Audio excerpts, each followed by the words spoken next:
দীর্ঘ 1 বছর আমি কোনো ভিডিও দিতে পারিনি আপনাদের কাছে। আজ অনেক দিন পর একটা ভিডিও আপনাদের কাছে আপলোড করছি। জানি ভিডিওটা একদম সিম্পল, কিন্তু আমি ভাবলাম আপনাদের কাছে এই ভিডিওটা তুলে ধরি। সিম্পলভাবে আলু পটলের তরকারিটা বানিয়েছি নিরামিষভাবে, সেটাই আজকে ভাবলাম দিনই তো অনেক দিন ভিডিও, তো আলু পটলের ভিডিওটা দিয়েই শুরু করছি। প্রথমে আলু পটলগুলো ভালো করে ধুয়ে কেটে তারপর ওটাকে সর্ষের তেল কড়াইতে দিয়ে হালকা করে ভাজতে দিলাম। তারপর একটা পেস্ট বানিয়ে নিলাম আদা, কাঁচা লঙ্কা আর টমেটো। পটল আলুটাকে আমি মিডিয়ামভাবেই ভাজবো। এখানে না দিয়েছি কোনো হলুদ আর না দিয়েছি কোনো নুন।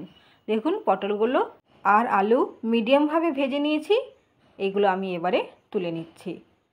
তারপরে আরও কিছুটা সর্ষের তেল দিয়ে আমি শুকনো জিরে আর তেজপাতাটা ফোড়ন হিসাবে দিলাম, আর পেস্ট করে রাখা মশলাটা দিয়ে দিলাম। ভালো করে মশলাটা একটু ভেজে নিচ্ছি। তারপরে আমি কিছু শুকনো মশলা অ্যাড করছি।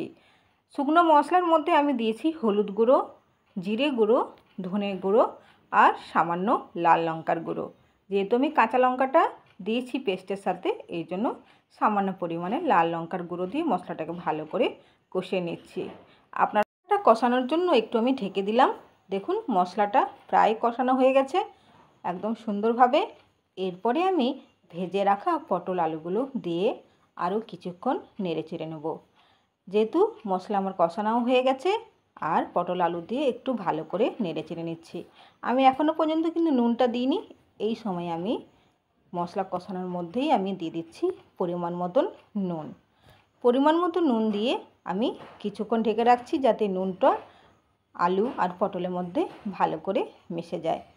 কিছুক্ষণ ঢেকে রেখে দিচ্ছি যাতে মশলাটা পুরোপুরি কষানো হয়ে যায়। দেখুন সুন্দরভাবে আমার আলু পটল মশলার সঙ্গে কষানো হয়ে গেছে। এরপরে দিয়ে দিয়েছি পরিমাণ মতন গরম জল। গরম জল দিয়ে আমি মিনিট 3 মতন ঢেকে রেখে দেবো। জল আর দিচ্ছি না, দেখুন এইভাবে এতটা পরিমাণে জলটা দিয়েছি। ভালো করে জলটা দিয়ে এটাকে আমি ঢেকে রেখে দিচ্ছি।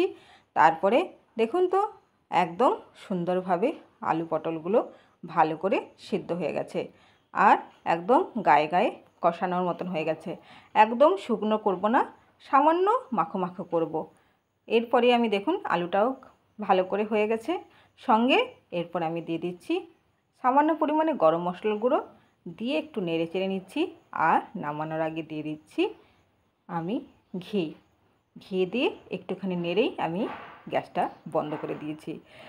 তাহলে আমার তৈরি হয়ে গেল আলু পটলের একটা রেসিপি।